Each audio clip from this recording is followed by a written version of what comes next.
Alright, so this is what I'm working with today. The ones I've made, they've had plenty of time to dry. Got this one, I kind of did a different thing here. Kind of just I mean, it's nothing real pretty, but I wanted to test that shape to see if it would survive the firing. And here's just a regular one. I did this with a slab and then I burnished it, so it's got a little bit of a shine on it. I think I just did a regular stone burnish on there. And then I did a couple kind of flat bowl designs because these ones haven't survived very well. A lot of times the flat seems to crack, so I wanted to try it out, see how they do. This one's really flat. This one's a little more rounded, so I think it'll do better. And I burnished it. This is all stone burnishing, but I did it while it was still, before it was completely dry, so it gave it kind of that swirl effect there. This one I just made because I thought it was funny, really small. And here's another one that I burnished like 3 phases at different times of levels of dryness, so it got really shiny. So again, I'd like to see how that turns out. I think I'm going to, after they fire, I'm going to cover it with the sand to try to blacken them a little bit. So right now, I'm going to leave these out in the sun so they can start heating up a little bit, and then I'm going to finish gathering my wood.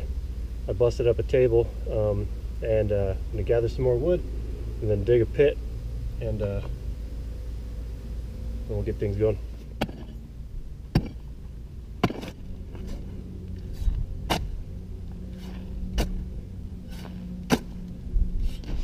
So I went about a foot deep here. I want it deep enough that it protects it a little bit from the wind but doesn't block all airflow out. I want the airflow because I'm depending on it to keep this pit hot. Also, I'm leaving enough room that I can fit all my pots in here that I have, which I don't have many and they're all small, so I don't need a whole lot, but I also want some room around it so that, especially as I do the preheating process, there's room to work with. Next step is to start the fire and get the pit preheated. I'm not going to put the pots in yet. I'm going to stage them around the outside so they can start preheating, and I'll turn them every now and then because I want these to kind of warm up before I drop them straight into the fire.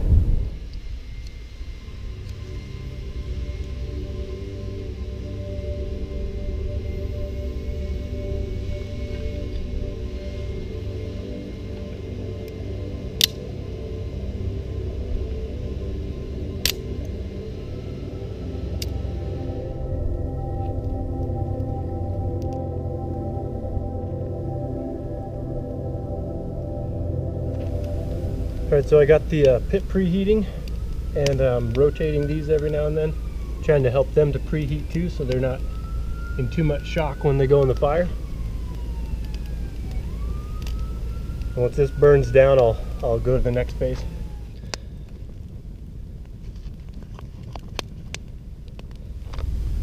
Alright, these aren't completely burned down, but I want to keep them while they're hot. And I'm going to pull them off to the side, and so I have a nice perimeter of heat. I'm going to set my pots down in the center of them and let them heat up even further. And hopefully these are preheated enough for this part.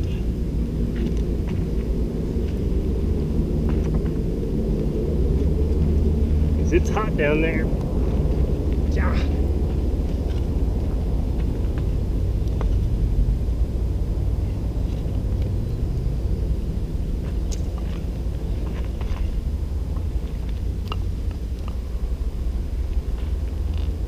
Look at that guy.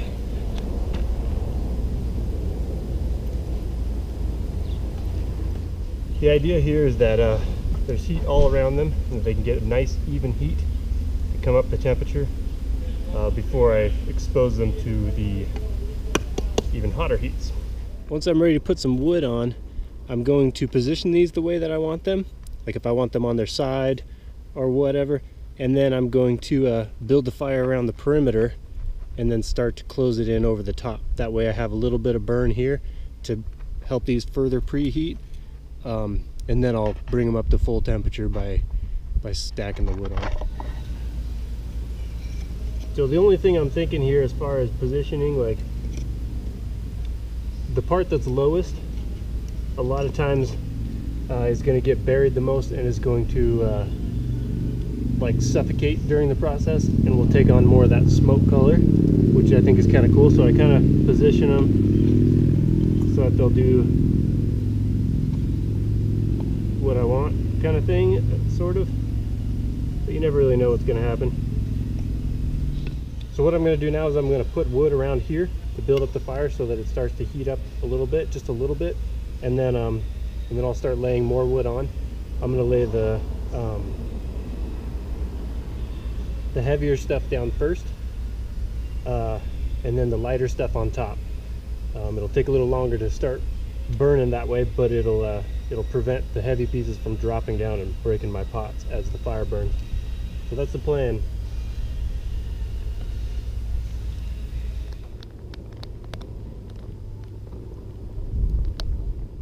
Okay, I'm 50 minutes in. Did 30 minutes on the preheat for the pit, and then another 20 with the coals around the perimeter, preheating the pottery from the center. I'm gonna let this burn just for a little bit, and then I'm going to lay on the wood for the first round.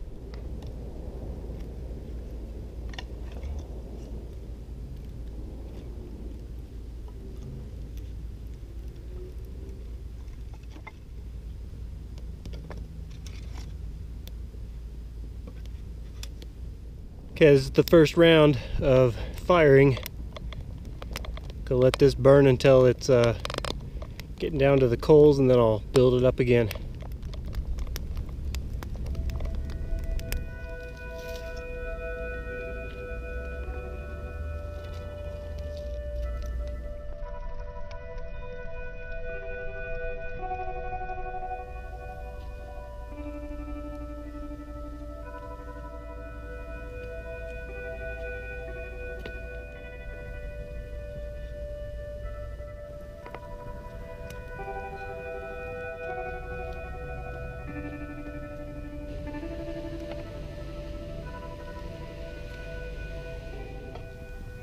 Okay, the pots have been in the fire for almost 3 hours now.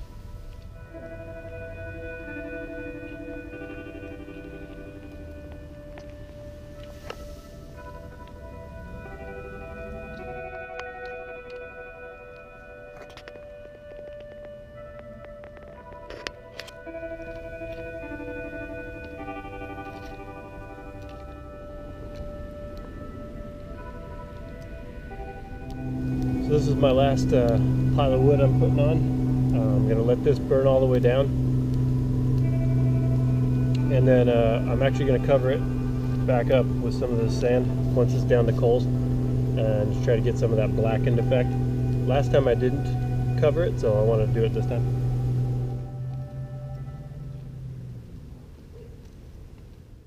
Alright, this has been here just a little over 5.5 hours. The pots have actually been in the fire for over 5.5 hours. Pretty hot in there. I'm going to cover it with a layer of dirt now.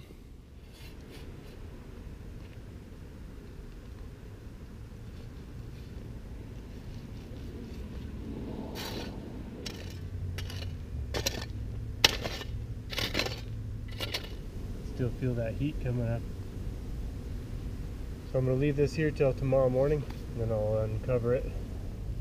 Alright, this has been covered overnight, so I'm going to dig it up right now and see how it went.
they actually all turned out okay.